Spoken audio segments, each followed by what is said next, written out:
Hey everybody, Dr. Oliver here for backintelligence.com, and today we're going to talk about whiplash. We're going to go over what it is and some things you can do if you experience whiplash. If you haven't done so yet, click the subscribe button so you get access to videos as we put them out. So whiplash. A lot of people have heard the term whiplash, and most people relate it to car accidents, which is true. Whiplash is an injury associated with trauma, most often motor vehicle accidents. Essentially what happens is you get a rapid acceleration, deceleration of your head, creating a whipping effect, hence the name whiplash, which causes injury. And this varies in degrees of severity. You can have everything from the grade 0, which is essentially no pain at all, really no symptoms, all the way up to grade 5, which is dislocation and possible fracture as well. It's generally these lower ends, the grade 1s and 2s, where you have these sprain, strain type injuries, and you have more stiffness and soreness experience. But you can also get a variety of other symptoms. You can get headaches that develop from it. You can get jaw pain. You can get dizziness. You could also get maybe some neurological symptoms that go into your arm if you have enough of an injury to affect the nerves themselves. Most often we're going to see grade 1 and grade 2 whiplash injuries. These are the ones that are more easily dealt with and treated at home conservatively.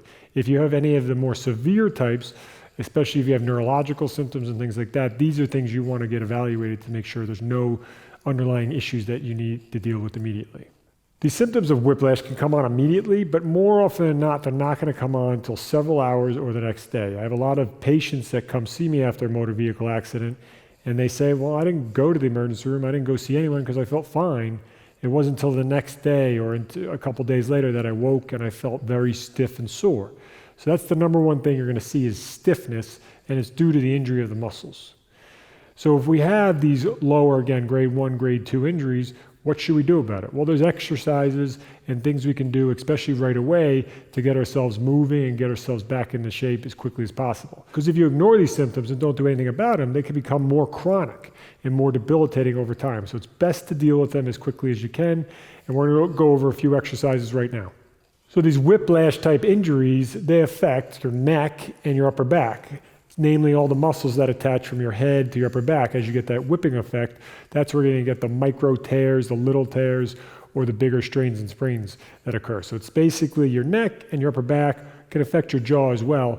And again, you can get headaches and other symptoms associated with it. All right, so the first exercise we're going to do is try to get you back some of that range of motion you're lacking now because you're stiffer from the whiplash. So the key to this exercise is go slow and don't push into pain. You may find some discomfort in the ranges of motion that we're going to put you into. You don't push into them. You're trying to just keep it as loose and pain-free as possible. The best range of motion that you could do is rotational, because essentially you're going to get all the movements in one.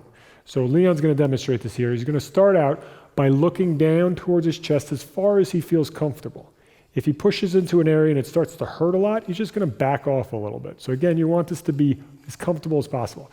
And then he's going to start a slow circle, a nice sweeping circle, bringing the ear back towards his shoulder, and he's going to rotate up and through. Again, let's just say right about here, Leon sees pain or experiences pain. He's going to come off it, come forward a little bit, but then continue the circle. So you always maintain the circle. Even if it's a small range of motion, you're going to maintain doing the circles. You're going to do 2 times each direction. Again, we're not pushing into pain. If you feel pops, cracks, crunches, that's actually fine as long as they don't hurt. So he's going to stop here, and he's going to go the other direction. So again, nice sweeping circles. You go as big as you can, as long as it doesn't hurt. You may experience the first several days you really can't do big sweeping circles. So I'll have Leon do just a mini circle. Just kind of keep it real small.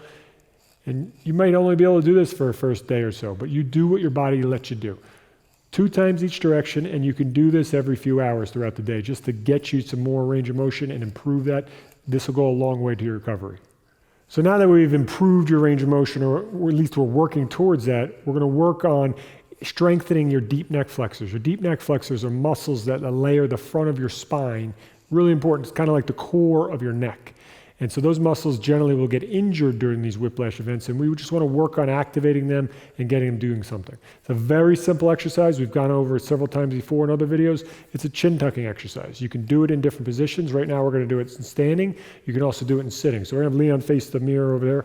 All Leon's going to do is a basic chin retraction. He's pulling his chin in towards his neck. You can see how it creates that double chin effect. You're just trying to pack your neck. This should not hurt. He may feel a little stretching discomfort back here, normal. If it causes pain, that is not what we're looking for. We're not looking to reproduce pain or increase discomfort anywhere. Stretching discomfort, fine. Otherwise, you just feel a little packing in the neck. For this, you're going to go back, you're going to hold, you're going to retract, and you're going to hold that position for about a 1 or 2 count, and then relax back. Sets of 10 is usually good with this. And we'll do this several times throughout the day. Again, we're just trying to activate those muscles that are right in the front of your neck there, right, that layer over your spine. So chin tucks are the next exercise we're doing here. You can also do this if you'd like sitting, if you're at your computer, or even if you're in your car, you get to a red light, you got some time, you can work on that. Again, the key is just don't push into pain. It can be a little bit of tension, no pain. The next exercise we're going to go over is a bilateral external rotation of our arms. Essentially what we're going to be strengthening and working on are our shoulders, our rotator cuff, and our mid-back muscles. We're going to try to work on getting them strong. Again, these are areas that tend to be injured, and if we treat these properly and we start to rehabilitate them, we tend to see people get better quicker. So it's simply, you're going to grab yourself a band, any type of band that's of a longer variety will work. You're going to keep your elbows by your side, and you're going to rotate your hands apart, thumbs out to the side, again, keeping the elbows into the side and back. As we do this, you're working on, again, externally rotating here. A lot of people will feel it in their rotator cuff, and then we'll have Leon turn a little bit, so we'll have him turn all the way around, so we'll show people. You're also going to work on, as you externally rotate, a little bit of a pinch effect here. Again, he's not slamming his shoulder blades together, but as he comes back, he should feel his shoulder blade drift in a little bit. So you get a little bit of the pinch. You're going to strengthen those mid-back muscles. Again, a simple exercise. Leon's doing it standing. You can also do it sitting if you're taking the time there. So either way, sets of 10, 3 sets of 10. You can do this a couple times a day initially. So the next exercise we're going to do is going to take that muscle engagement further. I'm going to work on isometrics. So we're going to really work on all the stabilizers of the neck, and we're really going to try to fire them up. And the good thing is these are safe exercises to do generally, and they generally do not cause pain. But again, if you feel pain when performing them, do not do them. So we're going to use a ball. Any type of ball will work. Leon has a massage ball here. You could use a small basketball, even a soccer ball, any type of ball that doesn't compress, that you can push against the wall. Because essentially what we're going to do is use our head to push different directions into the ball. What you want to do when you do push is you're going to push about 10 to 20% of your effort into the ball, and you're going to hold for 5 to 10 seconds. Repeat that 10 times in each direction. So we're going to have Leon start this right now. He's going to start with right on the back of his head. So you're going to put it right behind his head, right in the middle.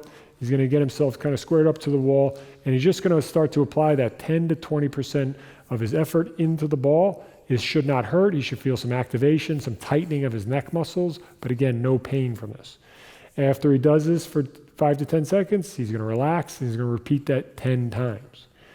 So after he goes through the cycle on the back, he's going to move to his side. So we want to work the neck in all directions. So we go from the back to the side. Again, now he's laterally tilting his head into the ball. And this is called an isometric exercise because he's not moving. He's essentially just applying force into the ball without laterally tilting his head. So you should experience really no movement with your neck during these. You're just engaging muscles. So again, 10 to 20% effort, 5 to 10 seconds, 10 times. Then let's go to the front. So he's going to put it right in the front of his forehead. And again, he's not moving his head. He's not flexing up and down. He's just isometrically holding resistance against the ball. 10 to 20%, same thing, 5 to 10 seconds. And again, you're going to work about 10 reps on this, and then we're going to follow up. He's going to do the last position. He'll do the left side of his head. So you can cycle through these in a circle. Just do 10-second holds, 5 to 10-second holds. And again, 10 times through is a good number. We're just trying to activate these. Once a day is fine with this. We're just trying to build the strength and stabilize that neck due to the injury from the whiplash. So the next exercise we're going to go over is a floor angel. There's varying positions that you can do this exercise in. We're going to take it to the easiest position, which is on the floor. As you get better with it, you can take it to the wall as well. But we want it to be pretty easy, especially initially after the injury, so you don't overstress things. So you're simply going to lay on your back, knees bent, feet on the floor. You want to make sure you're in a nice neutral position with your head. Your head's not arched back. You get a little tuck in your chin if you need to. Back's flat to the ground. And then you're going to assume that angel position on the side. Again, you want to try to get those arms as close to the ground as possible. You shouldn't be fighting this the whole time. You should be able to comfortably go there.